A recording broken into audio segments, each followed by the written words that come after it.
my name is Bridget Karlstrom. I'm a registered nurse and I work in the emergency room here in Denver. I'm also a 2L at the University of Denver Sturm College of Law.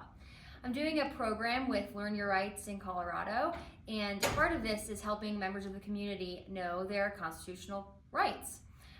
One reason why people's rights in the emergency room is important to me is because as a nurse, I've seen a lot of people waive their rights because they probably didn't know that they had them or that they applied in the emergency room setting.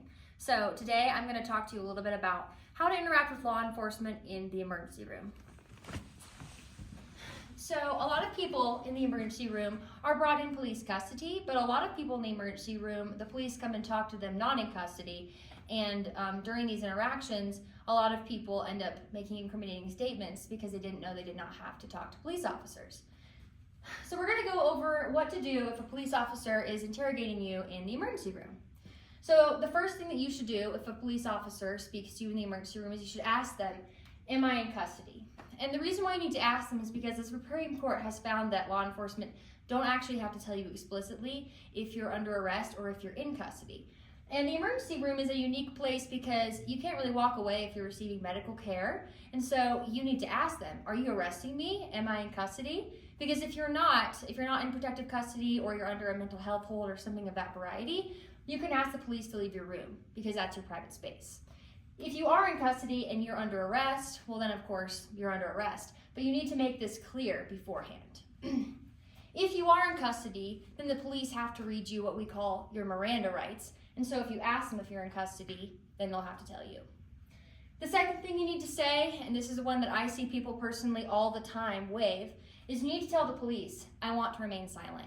And this would apply even if you are in custody or not in custody. The Fifth Amendment of the Constitution gives individuals the right to assert silence if they don't want to make any incriminating statements. This can apply whether you're guilty or innocent.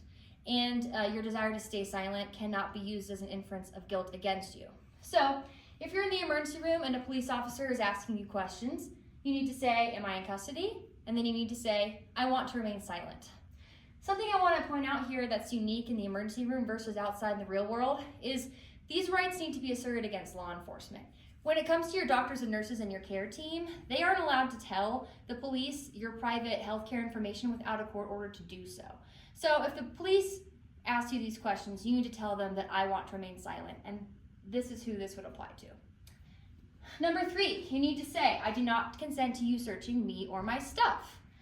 In the emergency room, oftentimes if people are experiencing a medical emergency or they need to be checked out, they bring their stuff with them and it's in the room.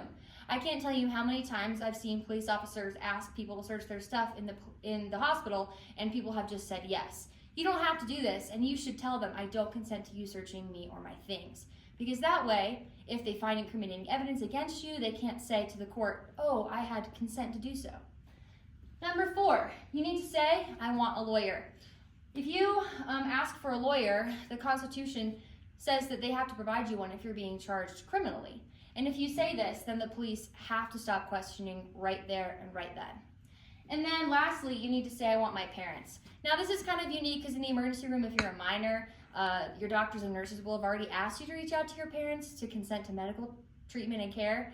And if you have a guardian or another trusted adult in your life, this would be another person that you should ask for that they can bring to you. So just like anywhere else in the community, your rights don't go away just because you're in the emergency room, and just because you feel like you can't leave doesn't mean that you're under arrest or your rights just magically vanish. In fact, as a nurse who's seen people give up their rights to the emergency room, this is why I care a lot about this, is so that people, especially teens and youth, know that the same rights apply to them as if they were on the street or anywhere else when they're receiving care in the emergency room.